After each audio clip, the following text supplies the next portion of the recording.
Hello बच्चों, कैसे हो आप सभी। बच्चों, कल मैंने आपको एसएससी जीडी का पूरा सिलेबस बता दिया था, जहां पर हमें लास्ट के 40 दिनों में अपने एसएससी जीडी की तैयारी कैसे करनी है वो सारे सिलेबस आपको पॉइंट टू पॉइंट बताया था। ऐसे ही आज से हमारी क्लासेस स्टार्ट होती हैं।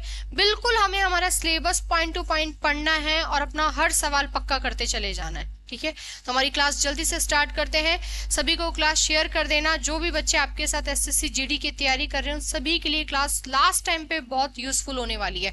इसे एकदम क्रैश कोर्स की तरह मत समझना कि 40 दिन में जीके की तैयारी कर रहे हो। इसका मतलब ये नहीं है कि सिर्फ ऊपर ऊपर से पढ़ रहे हो। आपको पहले टॉपिक से ही ये क्लियर हो जाएगा कि चीजें डिटेल में बताई जा रही हैं। जो भी पढ़ के जाना है पूरा पढ़ के जाना है, छोड़ना कुछ भी नहीं है।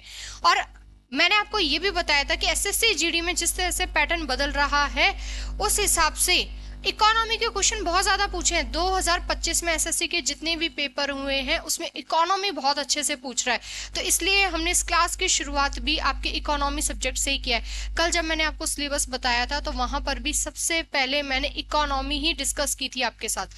ठीक है, तो आज से हमारी क्लास स्टार्ट होती है इंडियन इकोनॉमी की। रोज आपके लिए कोई ना किसी ना किसी टॉपिक की क्लास होगी। जितना भी मैंने आपको सिलेबस बताया है वो पूरा सिलेबस वहां पर कवर करवाया जाएगा। ठीक है, चलो तो इंडियन इकोनॉमी पढ़ते हैं। देखो, इकोनॉमिक्स नहीं बोला है बच्चों, मैंने इकोनॉमी बोला है, तो इस बात पर गौर करना। सबसे पहले तो हमें ये अंतर समझ में आना चाहिए कि इकोनॉमिक्स क्या होती है और इकोनॉमी क्या होती है। तो इकोनॉमी का हमारा पहला ही टॉपिक मैंने आपको बताया था बेसिक कॉन्सेप्ट, और इस बेसिक कॉन्सेप्ट के अंदर हमें पढ़ना था इकोनॉमिक्स क्या होती है, इकोनॉमी क्या होती है और सेक्टर ऑफ इकोनॉमी।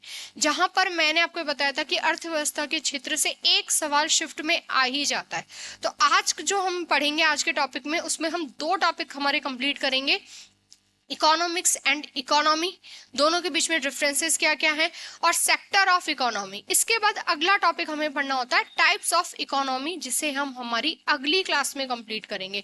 ठीक है, चलो देखो, सबसे पहले भाई एक तरफ लिखा हुआ इकोनॉमिक्स, एक तरफ लिखा हुआ इकोनॉमी। बिल्कुल भी घबराना नहीं है, सब्जेक्ट से बहुत अच्छा सब्जेक्ट है, आपको आराम से समझ में आ जाएगा भी क्या चीज होती है, दोनों में अंतर क्या होता है। ठीक है, तो देखो सबसे पहले यहाँ पर इकोनॉमिक्स की बात करें अगर हम, तो सामाजिक विज्ञान की ये वो शाखा है बच्चों जिसमें कोई व्यक्ति, व्यवसाय और सरकार का अध्ययन करा जाता है पूरा। कैसे कि एक देश है, उसके पास अपने रिसोर्सेज है, ठीक है, उसके पास सीमित संसाधन है, लिमिटेड रिसोर्सेज हैं, ठीक है, और वो उन सबको देखकर, सारी चीजों को देखकर क्या कर रहा है कि कैसे मुझे लेन देन करना है। तो ये उस देश की क्या है भाई, जितने भी लेन देन के जो सिद्धांत बताए जाते हैं कि उसके सिद्धांत क्या है, उसके नियम क्या है, वो सारी चीजें पढ़ते हैं हम अर्थशास्त्र में। लेकिन अब किसी देश के लिए उन्हीं सिद्धांतों को, उन्हीं नियमों को, उन प्रिंसिपल्स को जब हम अप्लाई करते हैं तो उसे बोला जाता है बेटा वहां पर इकोनॉमी, अर्थव्यवस्था। तो अर्थशास्त्र एक किताब की तरह हो गया। ठीक है, एक जैसे कौटिल्य का अर्थशास्त्र था तो वहां पर उसने राजा की पूरी शासन पद्धति बता रखी थी उसमें। ठीक है, ठीक ऐसे ही ये जो हमारी अर्थशास्त्र है ये किताब की तरह है, जहां पर सारे सिद्धांत, नियम, रूल्स रेगुलेशन, सारे प्रिंसिपल्स लिखे हुए होते हैं कि कैसे काम करती है अर्थशास्त्र। इकोनॉमी, अर्थव्यवस्था क्या होती है जो उन सिद्धांतों को अप्लाई करती है, और इकोनॉमी हर देश की अलग अलग हो सकती है।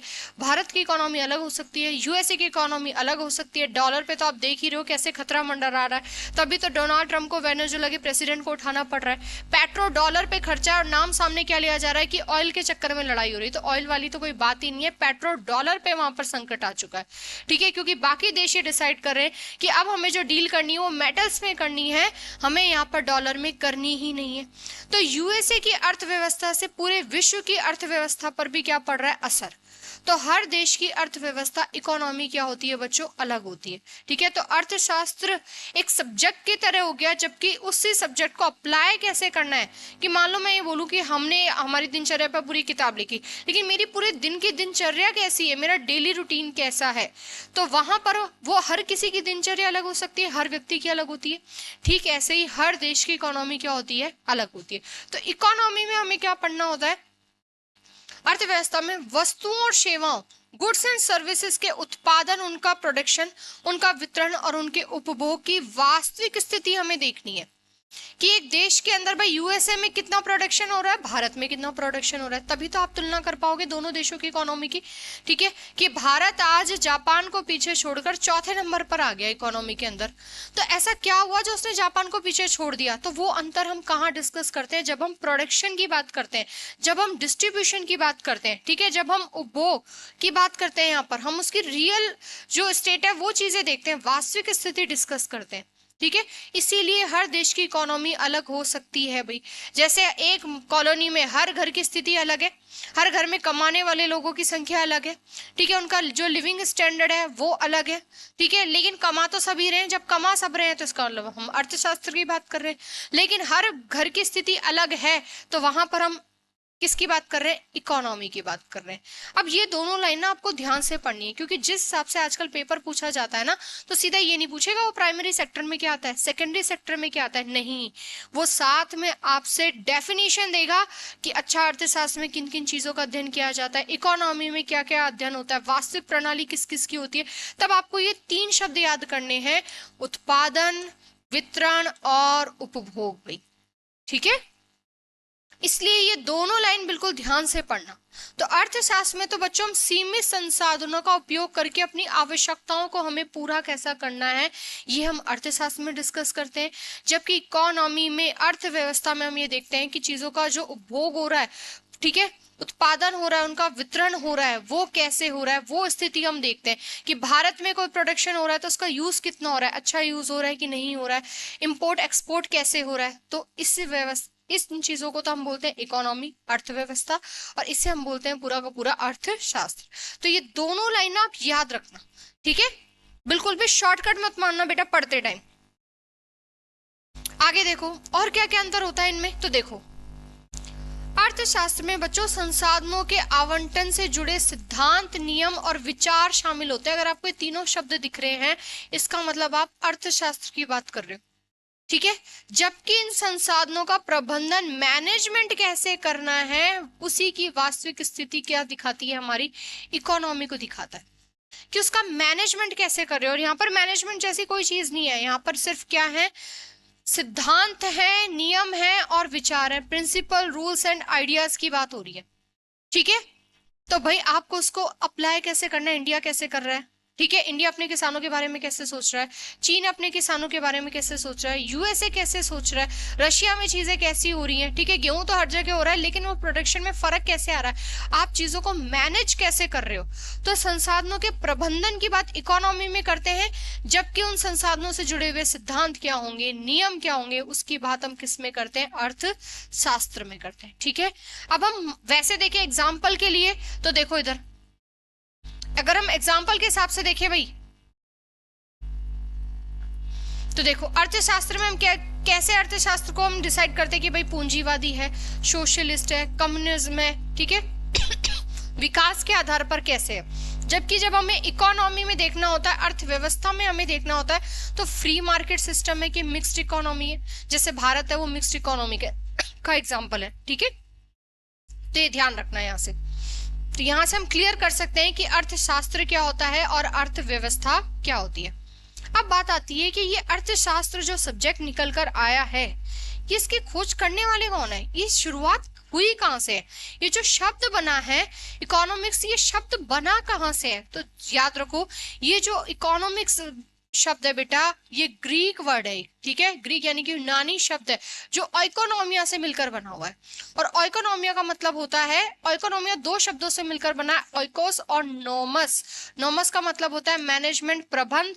ओइकोस का मतलब होता है डोमेस्टिक, यानी कि जितनी भी हमारी घरेलू चीजें हैं उन सब का प्रबंध जब हम करते हैं तो वो क्या कहलाता है, ओइकोनोमिया कहलाता है। ठीक है, यानी कि अगर हमसे सीधा मतलब पूछे कि इकोनॉमी का मतलब क्या है, तो हम यहाँ डोमेस्टिक की जगह हाउस होल्ड शब्द भी याद रख सकते हैं, मैनेजमेंट ऑफ हाउस होल्ड। ठीक है, ये शब्द जरूर जरूर याद रखना, ये इंपॉर्टेंट है, ये मतलब पूछा हुआ है पेपर में। ठीक है, अपनी भाषा में बोले तो भाई हमारे पास जो संसाधन है, ठीक है, उनका मैनेज करना, तो संसाधनों का प्रबंधन अपनी भाषा में। और वैसे बोला जाए कि क्या मतलब होता है इसका, तो जितनी भी घरेलू चीजें उन सबका प्रबंध करना, यानी कि मैनेजमेंट ऑफ हाउस होल्ड। तो ये हाउस होल्ड वाला शब्द आपको बिल्कुल भी नहीं भूलना है। ठीक है, ये याद रखना। तो इकोनॉमिक शब्द निकला कहां से है, किस भाषा का शब्द है, क्या इसका एक्चुअल मीनिंग होता है, ये क्लियर हुआ। देखो आगे फिर बात आती है कि इस इकोनॉमिक्स के बारे में बात करने वाले पहले व्यक्ति कौन है, तो एडम स्मिथ, इन्हें फादर ऑफ इकोनॉमिक्स कहा जाता है। क्यों? क्योंकि इन्होंने अपनी एक किताब लिखी है वेल्थ ऑफ नेशंस, जो 1776 की, और ये किताब का नाम पूछा हुआ है पेपर में। ठीक है, तो father of economics Adam Smith, कौन सी किताब है इनकी, वेल्थ ऑफ नेशन, और इसी किताब में इन्होंने अर्थशास्त्र को, इकोनॉमिक्स को बच्चों साइंस ऑफ वेल्थ, धन का विज्ञान कहा है।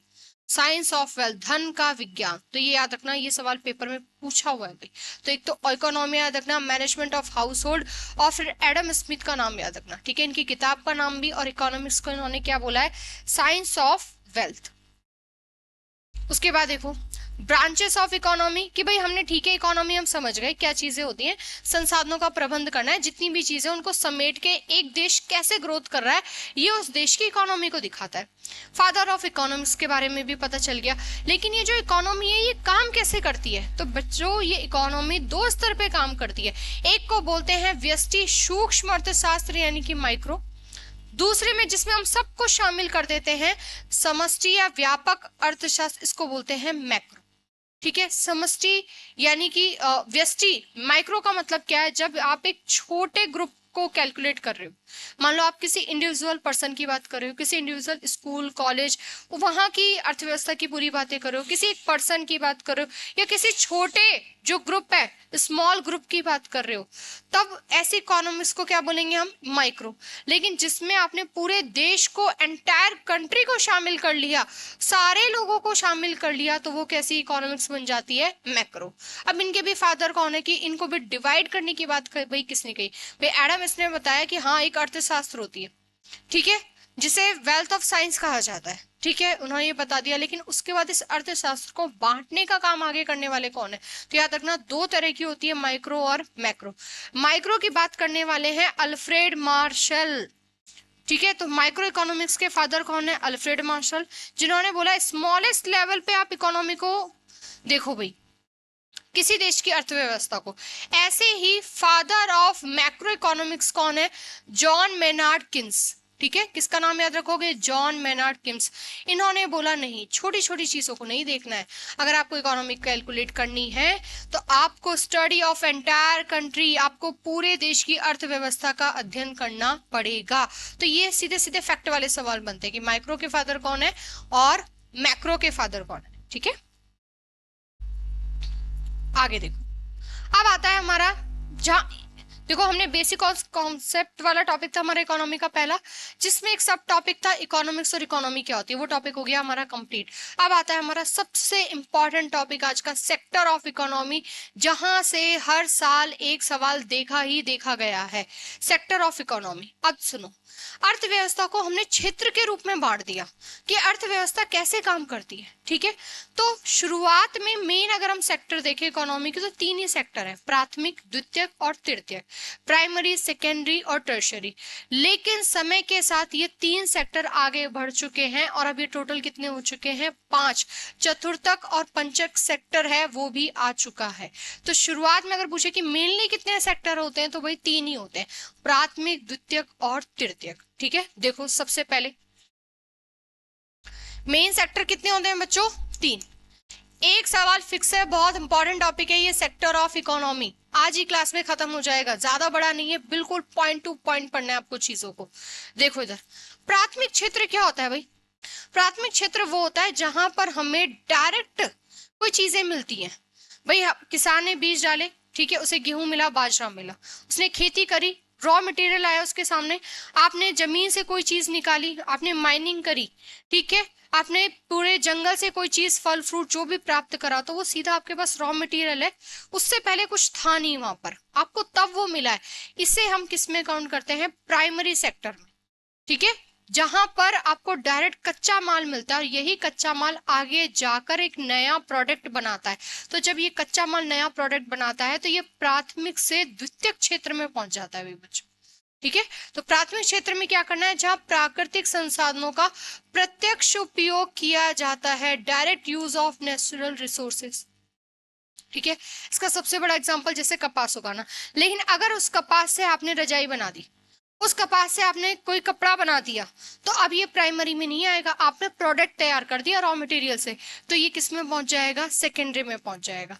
भाई आपने गेहूं उगाया, लेकिन गेहूं से आपने आटा बना दिया, ठीक है। आपने यहाँ से जो गन्ना है, गन्ने से चीनी बना दी है यहाँ पर, तो इसका मतलब आपने दूध हुआ तो दूध से आपने दही बना दिया, पनीर बना दिया। घी आपको डायरेक्ट थोड़ी ना मिला है, आपने उस पूरी छाछ को मथा है तब जाकर वो घी बन रहा है। तो कोई ना कोई नया प्रोडक्ट तैयार हो रहा है। अपनी सारे प्लास्टिक इकट्ठा करा, फिर उस आप प्लास्टिक से कोई चेयर बना रहे हो, कुछ भी बना रहे हो। लकड़ी थी, उस लकड़ी से आपने फर्नीचर बना दिया। यानी कि वो जो रॉ मटेरियल है वो तो सारा प्राथमिक क्षेत्र में काउंट होता है, प्राइमरी सेक्टर में। लेकिन जब कोई नया प्रोडक्ट बन गया तो वो सीधा सीधा किस में पहुंच जाएगा, सेकेंडरी। तो क्या हम बोल सकते हैं कि प्राइमरी सेक्टर का पूरा मटेरियल सेकेंडरी सेक्टर के काम आता है? तो बिल्कुल आता है, ठीक है। तो ये बात याद रखना। तो देखो एग्जाम्पल आते हैं पेपर में, 4 ऑप्शन देगा, सीधा पूछेगा इनमें से कौन सा प्राइमरी सेक्टर में आता है, कौन सा सेकेंडरी में, कौन सा टर्शियरी में आता है। तो देखो इधर प्राइमरी सेक्टर में क्या क्या इंक्लूड होता है, कृषि, खनन, मछली पकड़ना, फॉरेस्ट्री, वानिकी वाला, उत्खनन जैसे सारे के सारे। तो शब्द डायरेक्ट याद रखने, पेपर में बच्चों डायरेक्ट ऑप्शन में मिलेंगे आप, ठीक है। फिर ये प्राथमिक क्षेत्र किस किस में काम आएगा, तो द्वितीयक और तृतीयक क्षेत्रों में काम आता है, बिल्कुल। रॉ मटेरियल से आप प्रोडक्ट बना रहे हो, मैन्युफैक्चर कर रहे हो, तो सारी चीजें सेकेंडरी सेक्टर में जाती हैं, ठीक है। फिर आप उस जो प्रोडक्ट बनाया उससे आप अपनी सेवा दे रहे हो, तो वो सारी की सारी किस में पहुंच जाती है, दूसरे से तीसरे सेक्टर में पहुंच जाती है। इसीलिए प्राथमिक क्षेत्र को अर्थव्यवस्था की रीढ़ कहा जाता है, बैकबोन ऑफ इकोनॉमी। और भारत में 50% से ज्यादा लोग जो जिनको रोजगार मिल रहा है वो किससे मिल रहा है, इस प्राथमिक क्षेत्र से ही मिल रहा है भाई, ठीक है। तो याद रखना है यहां से। लेकिन बच्चों इसका योगदान बहुत कम है, समय के साथ प्राथमिक क्षेत्र का योगदान कम हो गया है भाई, ठीक है। तो देखो इधर कृषि में फसलों की खेती, पशुपालन, ये सब कुछ, पशुपालन पूछ ले, फसलों की खेती पूछ ले, सब प्राथमिक क्षेत्र में आते हैं। खनन में खनिज और जीवाश्म ईंधन का निष्कर्षण, ये सब किसका एग्जाम्पल है, प्राथमिक क्षेत्र का एग्जाम्पल है। मछली पकड़ना जल जीवों को पकड़ने के माध्यम में योगदान देता है। वानिकी में वनों का सतत प्रबंधन और कटाई, भाई पूछे कटाई किस में शामिल होगा, प्राथमिक क्षेत्र में। उत्खनन में निर्माण के लिए पत्थर और रेत जैसे जो पदार्थ मिलते हैं उनका निष्कर्षण प्राइमरी में होता है, फिर प्राइमरी से डायरेक्ट किस में पहुंच जाते हैं, सेकेंडरी के अंदर पहुंच जाते हैं, ठीक है। यानी कि ये सभी उद्योग मिलकर औद्योगिक प्रक्रियाओं और बुनियादी ढांचों के लिए आवश्यक कच्चा माल प्रदान करते हैं, जिससे आर्थिक विकास होता है। तो ये हो गया हमारा प्राइमरी सेक्टर। तो अगर पूछे कि सबसे ज्यादा जो रोजगार है वो कौन सा सेक्टर देता है, तो प्राइमरी देता है। अर्थव्यवस्था की रीढ़, बैकबोन ऑफ इकोनॉमी किसे कहा जाता है, प्राथमिक क्षेत्र, प्राइमरी सेक्टर को कहा जाता है। द्वितीयक क्षेत्र के लिए पूरा का पूरा रॉ मटेरियल प्राप्त करवाता है, ठीक है। तो देखो इधर द्वितीयक क्षेत्र में क्या आता है, कच्चे माल को तैयार वस्तुओं में बदलना, यानी कि आप कोई ना कोई नया प्रोडक्ट बना रहे हो, मैन्युफैक्चरिंग कर रहे हो, तो इसके अंदर क्या क्या आता है बच्चों, मैन्युफैक्चरिंग और कंस्ट्रक्शन, निर्माण और फैक्ट्री, ठीक है। निर्माण, विनिर्माण, वो सारी चीजें किसके अंदर आती हैं, सेकेंडरी के अंदर आती हैं, ठीक है। उदाहरण फैक्ट्री में कपास को हमने किस में बदल दिया, वस्त्रों में बदल दिया, ठीक है। तो प्राथमिक के बाद अगला जो प्रतिशत देखा जाता है हमारे जीडीपी में योगदान, तो वो द्वितीयक क्षेत्र से माना जाता है। और सबसे ज्यादा योगदान वर्तमान में तृतीयक क्षेत्र का है, यानी कि सेवा क्षेत्र का है, जो लगभग कितना है, 54% के आसपास है भाई, ठीक है। तो निर्माण, विनिर्माण, फैक्ट्री, कंस्ट्रक्शन के काम वो सब किस में आते हैं, द्वितीयक क्षेत्र में आते हैं। साथ में इसमें याद रखना जलापूर्ति, जल, विद्युत, इलेक्ट्रिक वाला और गैस आपूर्ति, ये सब भी बच्चों किस में रखते हैं हम, सेकेंडरी में ही रखते हैं, ठीक है। याद रखना जल, विद्युत और गैस आपूर्ति भी किस में रखोगे आप, द्वितीयक क्षेत्र में। तो इस तरह से हमारे द्वितीयक क्षेत्र हुआ। देखो अगर हम देखें कि प्राथमिक क्षेत्र का अगर हम देखें, प्राइमरी का देखें, तो लगभग आप मान लो 12 से लेके लगभग 16% तक। अगर सेकेंडरी का हम देखें तो लगभग यहाँ से 22 से 28% तक का योगदान होता है। और सबसे ज्यादा जो हमारा थर्ड वाला है, टर्शरी वाला है, टर्शरी वाला है, तृतीयक क्षेत्र, उसका योगदान रहता है, जो करंट में अभी पिछले बजट के अनुसार, बजट 2025-26 में लगभग ओवरऑल कितना है, 54% है। तो सबसे ज्यादा योगदान सेवा सेक्टर, सर्विस सेक्टर है जो हमारा वो है। और सर्विस सेक्टर किसे बोला जाता है, टर्शरी को बोला जाता है, ठीक है। सेकेंडरी वाला पूरा प्रोडक्ट को बदलता है, मैन्युफैक्चरिंग होता है। अगला देखो हमारा तृतीयक क्षेत्र, जिसे बच्चों सर्विस सेक्टर भी बोला जाता है, जिसमें अमूर्त सेवाएं प्रदान की जाती हैं। जैसे कि मैं आपको पढ़ा रही हूँ तो ये मेरी सेवा हो, एक डॉक्टर अपनी सेवा दे रहा है, ठीक है। आप कहीं पर भी जा रहे हो, आप होटल में जा रहे हो तो होटल वाला आपको सर्विस दे रहा है, आप बस से जा रहे हो, ट्रेन से जा रहे हो तो वहां पर ट्रांसपोर्ट है, वो आपको अपनी सर्विस दे रहा है, ठीक है। तो होटल हो गया, परिवहन हो गया, टीचर हो गया, डॉक्टर हो गया, जो कोई भी आपको सर्विस दे रहा है वो सारे के सारे किस में आते हैं, तृतीयक क्षेत्र में आते हैं, टर्शरी में। और तृतीयक क्षेत्र को ही सर्विस सेक्टर भी कहा जाता है। एग्जाम्पल परिवहन, बैंकिंग, सूचना, IT, एजुकेशन, शिक्षा और स्वास्थ्य सेवा। होटल भी इसी के अंदर आ गया, ठीक है। जैसे कि आप वस्त्रों को बाजार तक पहुंचा रहे हो, ठीक है, आपने वस्त्र तैयार कर दिए, भाई कॉटन लिया, प्राइमरी सेक्टर हो गया। कॉटन से आपने कपड़ा बना दिया, आपने प्रोडक्ट तैयार कर दिया, सेकेंडरी सेक्टर में हो गया। अब उस कपड़े को बेचने के लिए बाजार में पहुंचा दिया तो सेकेंडरी से वो कहां पर आ गया, थर्ड में आ गया। तभी तो प्राथमिक क्षेत्र को अर्थव्यवस्था की रीढ़ कहा जाता है। रॉ मटेरियल नहीं होगा तो तीसरे सेक्टर तक कैसे पहुंचोगे। तो प्राथमिक क्षेत्र, द्वितीय क्षेत्र और तृतीय क्षेत्र के लिए पूरा आधार तैयार करता है। क्लियर है। तो यहां तक हमारे मेन 3 सेक्टर कंप्लीट होते हैं। देखो इधर आगे, अब अंतर देखो क्या क्या अंतर है भाई इनमें। तो देखो इधर प्राइमरी और सेकेंडरी बहुत इंपॉर्टेंट है क्योंकि सबसे ज्यादा सवाल यहीं से पूछे जाते हैं। तो इनके अंदर आप अंतर देखो। सबसे पहले संसाधनों का निष्कर्षण और कटाई शामिल होती है, जबकि वहां पर आप उस प्रोडक्ट को मैन्युफैक्चर कैसे कर रहे हो वो चीजें शामिल होती है। यहाँ पर एग्जांपल कृषि, मछली पकड़ना, खनन, वहां पर फैक्ट्री लगानी है, कारखाने और निर्माण कर रहे। यहाँ पर सीधे सीधे प्राकृतिक संसाधन, नेचुरल रिसोर्सेज पे चीजें डिपेंड होती है। यहाँ पर प्राथमिक क्षेत्र से, प्राइमरी सेक्टर से आपको जो रॉ मटेरियल मिला है उसी से ही आपको प्रोडक्ट बनाना है, ठीक है। ये लेबर श्रम प्रधान होता है, लेबर वाला होता है, ये बात याद रखना। वो कैपिटल पूंजी प्रदान होता है, आपके पास जितना पैसा आप उतना प्रोडक्ट तैयार कराओगे। यहाँ आपके पास जितना लेबर है आप उतना ज्यादा रॉ मटेरियल कर पाओगे। ये उत्पादन कच्चे माल के रूप में होता है, ठीक है। यहाँ पर जो प्रोडक्शन होगा, फ्रूट मिल रहा है, अब उस फ्रूट से आप जूस बना रहे हो तो यहाँ उत्पादन किसी वस्तु के रूप में तैयार होगा। तो जूस क्या बन गई, कोई वस्तु। आपको कोई फ्रूट मिला है, अनार मिला है, तो वो किसके अंदर आ गया, प्राइमरी सेक्टर के अंदर, ठीक है। आगे देखो और क्या क्या होता है। किसकी वैल्यू ज्यादा होती है भाई, दूध है, दूध प्राइमरी में आएगा। आपने दूध से पनीर बना दिया, पनीर ज्यादा महंगा है, घी ज्यादा महंगा है, दही ज्यादा महंगा है, ठीक है। तो ऐसे में याद रखो प्राइमरी सेक्टर में जो रॉ मटेरियल होता है उसके प्राइसेस कम होते हैं, उसके प्राइसेस ज्यादा होते हैं। मोर वैल्यू किसकी होती है, सेकेंडरी वाले में जो प्रोडक्ट बनकर तैयार होता है उसका। यहाँ पर मांग के आधार पर प्रोडक्शन होता है, ठीक है। और वहां पर मांग और बाजार की प्रवृत्तियों को देख करके डिमांड किस प्रोडक्ट की चल रही है उस हिसाब से प्रोडक्ट उतनी क्वांटिटी में तैयार किया जाता है, उस क्वालिटी का तैयार किया जाता है। क्लियर है। फिर प्रकृति से प्रत्यक्ष संपर्क होता है, बिल्कुल होता है। और यहाँ प्राथमिक क्षेत्र से मिलता है, यहाँ प्रकृति से कोई लेना देना नहीं है। प्राइमरी सेक्टर से जो रॉ मटेरियल मिल रहा है उससे हमने इनपुट निकालना है, ठीक है। फिर ये मौसम और पर्यावरणीय परिस्थितियों में उतार चढ़ाव होता है, बिल्कुल होता है। किसी साल फसल अच्छी नहीं हुई तो गेहूं जरूरी थोड़ा ना आपको उतना ही रेट पे मिलेगा। प्याज की फसल बर्बाद हो गई तो अगले साल प्याज महंगे हो जाएंगे।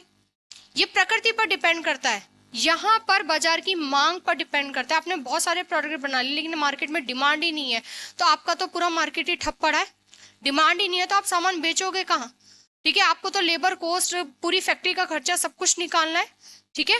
तो इन अंतर से देखो, ये अंतर टेबल से क्यों समझने, क्योंकि ऊपर ऊपर से नहीं पढ़ना है। भले ही हम इसको एकदम फास्ट रिवीजन कर रहे हैं लेकिन पेपर में जैसे सवाल बनते हैं उस सवाल को भी तो समझना है। इकोनॉमी के क्वेश्चन वो 3-3 लाइन में दे रहा है, बच्चे 3 लाइन देखकर पहले ही सवाल से डर जा रहे हैं। लेकिन अगर आपने प्राइमरी सेक्टर और सेकेंडरी सेक्टर को पूरा डिटेल में देख लिया, अब सवाल कैसे भी पूछ ले गलत हो ही नहीं सकता, ठीक है। इसको हम फाउंडेशन ऑफ इकोनॉमी कहते हैं, बिल्कुल बैकबोन है हमारी इकोनॉमी की। और ये कच्चे माल को उपयोगी उत्पादों में यूजेबल प्रोडक्ट तैयार करता है, ठीक है। तो ये बेसिक अंतर समझ में आया पहले और दूसरे में। तीसरा हमने देख लिया सर्विस सेक्टर। उसके बाद आता है बच्चों हमारा क्वार्टरनरी, चतुर्थक सेक्टर, ठीक है। क्या होता है इसके अंदर, तो देखो जो क्वार्टरनरी सेक्टर आता है बच्चों ये नॉलेज बेस्ड सेक्टर होता है। तो अगर सीधा पूछा जाए कि नॉलेज बेस्ड सेक्टर कौन सा होता है तो कौन सा होता है, चतुर्थक क्वार्टरनरी सेक्टर होता है, ठीक है। ज्ञान आधारित होता है। ज्ञान आधारित कैसे, कि आपने कोई रिसर्च करी है, ठीक है। आपने IT में जा रहे हो, आपने वहां पर कोई रिसर्च करी है, ठीक है। आप पढ़ाई कर रहे हो, PhD करी है आपने वहां पर, तो आपने अपनी नॉलेज बढ़ा ली है। ठीक है, आपने अपनी नॉलेज बढ़ाई है और आप दूसरे को भी नॉलेज दे रहे हो। मान लो आप किसी सीए के पास गए और वो जाकर आपको पूरा टैक्स सिस्टम समझा रहा है, तो नॉलेज ही तो दे रहा है वो आपको, सर्विस तो दे रहा है लेकिन साथ में आपको नॉलेज भी तो दे रहा है।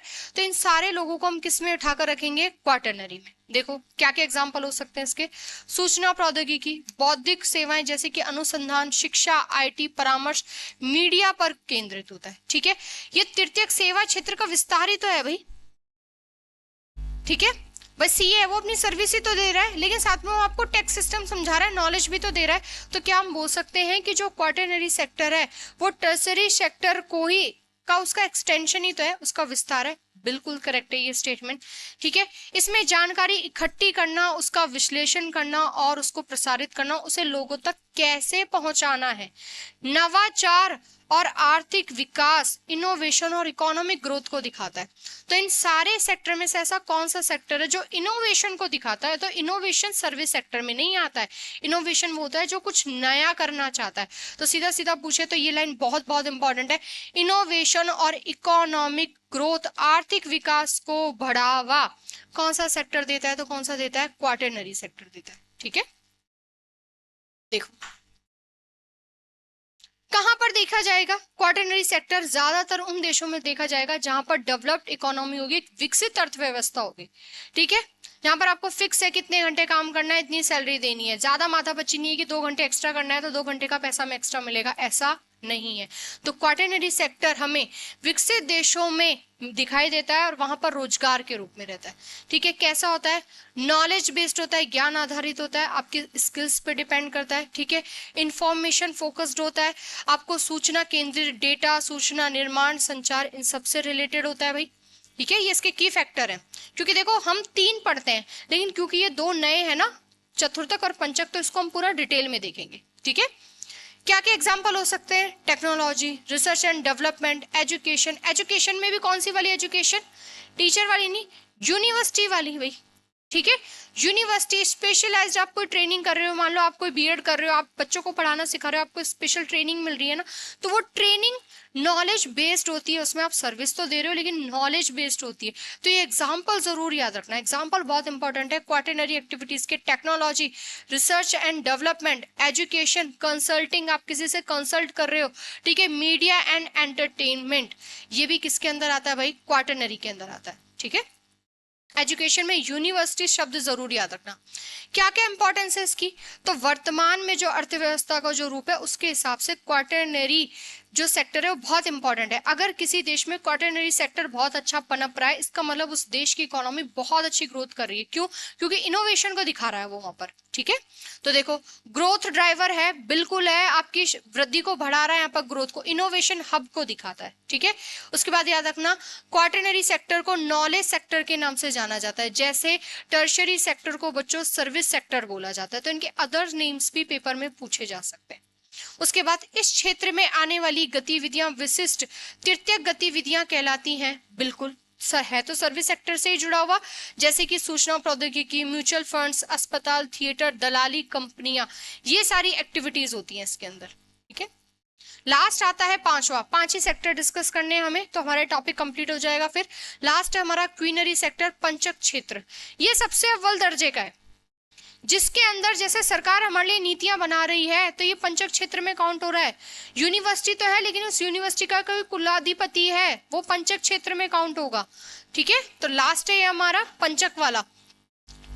तो क्वेनरी एक्टिविटीज क्या होती है, पंचक गतिविधियां ऐसी सेवाएं होती है जो नए और मौजूद विचारों की रचना, पुनः व्यवस्था, व्याख्या पर केंद्रित होती हैं। आपके पास कोई डेटा है लेकिन उस डेटा को मॉडिफाई करके आपने कोई नई रिपोर्ट दे दी, सरकार ने योजना आयोग को हटाकर नीति आयोग लेकर आई है सरकार, तो इसका मतलब ये किसको दिखा रही है, क्वीनरी सेक्टर को दिखा रही है यहाँ पर। ठीक है, तो सरकार हो गई, ठीक है, यूनिवर्सिटी के जो कुलाधिपति हो गए, जितने बड़े बड़े ऑर्गेनाइजेशन हो गए जैसे कि यूएन हो गया, आईएमएफ हो गया, एनजीओज हो गए, वो सब क्या कर रहे हैं सर कोई नया ही तो काम कर रहे हैं, सबसे अव्वल दर्जे के बढ़ चढ़ कर काम कर रहे हैं। एक गवर्नमेंट ऑफिसर है वो अपनी सर्विस दे रहा है तो वो टर्शरी में हो जाएगा, लेकिन एक आईएएस ऑफिसर है वो अपनी सर्विस दे रहा है तो उसको हम क्वीनरी सेक्टर में काउंट करेंगे। ठीक है, तो अंतर समझ में आया। तो पंचक क्षेत्र अर्थव्यवस्था का वह भाग है जहां शीर्ष स्तर के निर्णय लिए जाते हैं। तो एक आईएएस पूरा जिला संभाल तो रहा है, टॉप लेवल के डिसीजन। ठीक है, सरकार शामिल होती है जो कानून बनाती है, इसके अलावा उद्योग, वाणिज्य, शिक्षा क्षेत्र के जो निर्णयकर्ता होते हैं वो शामिल होते हैं, ठीक है।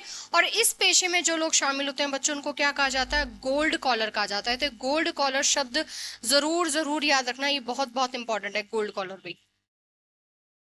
गोल्ड कॉलर सीधा पूछे कि गोल्ड कॉलर कौन से सेक्टर को कहा जाता है, तो क्वीनरी सेक्टर, पंचक क्षेत्र को कहा जाता है, ठीक है। देखो इधर, ठीक है। अब ये जो क्वीनरी सेक्टर आया, ये आया किससे निकल कर है, तो तीसरे और चौथे से ही तो निकल कर आया है, क्लियर है, ठीक है। इंपॉर्टेंस क्या क्या है इनकी, तो उन्नत अर्थव्यवस्थाओं की संरचना में श्रमिकों का महत्व उनकी संख्या से कहीं अधिक है। वर्कर्स पे डिपेंड करता है कि आपके यहाँ पर चीजें और कितनी अच्छी हो रही हैं। इस क्षेत्र के विकास की अपेक्षा मुख्य रूप से सार्वजनिक निवेश के माध्यम से की जाती है, लेकिन पूरी तरह से नहीं। सार्वजनिक निवेश, अगर सारी तरह से चीजें हो रही हैं, पूरा निवेश आ रहा है, तभी ये चीजें बढ़ती हैं, वरना क्वीनरी सेक्टर में बहुत ज्यादा गतिविधियां नहीं देखी जाती है, ठीक है। ये डिपेंड करता है कि आपके यहाँ पर इन्वेस्टमेंट कैसे हो रहे हैं, निवेश कैसा हो रहा है, तो पब्लिक इन्वेस्टमेंट पे डिपेंड करता है ये। तो इस तरह से बच्चों हमारे पांचों सेक्टर कंप्लीट होते हैं। अब इसको एक बार हम शॉर्ट में देख लेते हैं कि क्या क्या होता है। तो देखो, प्राइमरी में फिशिंग हो गया, फॉरेस्ट्री हो गया, एग्रीकल्चर, माइनिंग एंड क्वेरी, उत्खनन हो गया, ठीक है। क्या बोलते हैं, तो ये कॉलर जरूर याद रखना, ये कॉलर वही वाली कॉलर है जो हमारी शर्ट की कॉलर होती है, ठीक है। तो सीधा पूछे कि प्राइमरी सेक्टर में जो लोग लगे हुए हैं उनको किस कॉलर में काउंट करते हैं, तो रेड कॉलर बहुत इंपॉर्टेंट है। इस तरह के आजकल नए सवाल पूछे जा रहे हैं। तो रेड कॉलर वर्कर्स किसके अंदर आते हैं, रेड कॉलर जॉब कौन सी वाली जॉब में आती है, तो प्राइमरी में आते हैं, जिसमें मजदूर दिहाड़ी वाले होते हैं सारे। दूसरा, सेकेंडरी के अंदर ये एग्जाम्पल हो गए, इनको ब्लू कॉलर वर्कर्स कहा जाता है। तीसरा, टर्शरी को व्हाइट कॉलर जॉब्स कहा जाता है, ठीक है। तो ये कॉलर जरूर याद रखना। चौथा, जो पूरा नॉलेज बेस्ड होता है उसमें ये एग्जांपल्स हो गए, ठीक है, एग्जांपल जरूर याद रखना। और साथ में पिंक कॉलर जॉब्स कहा जाता है, ठीक है।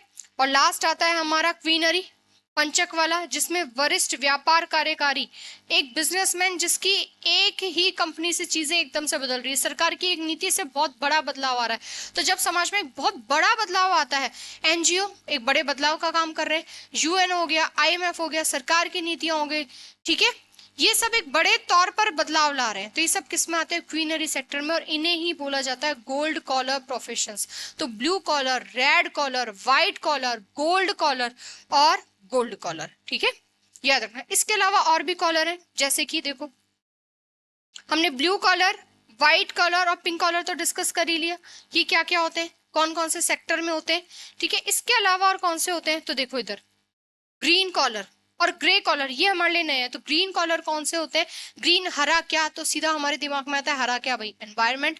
तो एनवायरमेंट क्षेत्र और नवीकरणीय ऊर्जा, सतत विकास से जुड़ी हुई जितनी भी नौकरियां होती हैं वो किसके अंदर आती हैं, ग्रीन कॉलर के अंदर आती हैं, ठीक है। अब जैसे व्हाइट कॉलर है, ऐसे ब्लैक कॉलर भी होता है जिसमें सारे की इलीगल काम आते हैं, वो ब्लैक कॉलर में काउंट हो जाता है। ऐसे ही एक ग्रे कॉलर होता है, ग्रे कॉलर में क्या आता है, वे श्रमिक जिनके पास शारीरिक और पेशेवर दोनों प्रकार के कौशल होते हैं, ठीक है, जिनके पास दिमाग से रूप में भी यानी कि टेक्नीशियन और फिजिकली भी चीजें। तो यहाँ पर हेल्थ केयर वर्कर्स और टेक्नीशियंस किसके अंदर आते हैं, ग्रे कॉलर के अंदर आते हैं।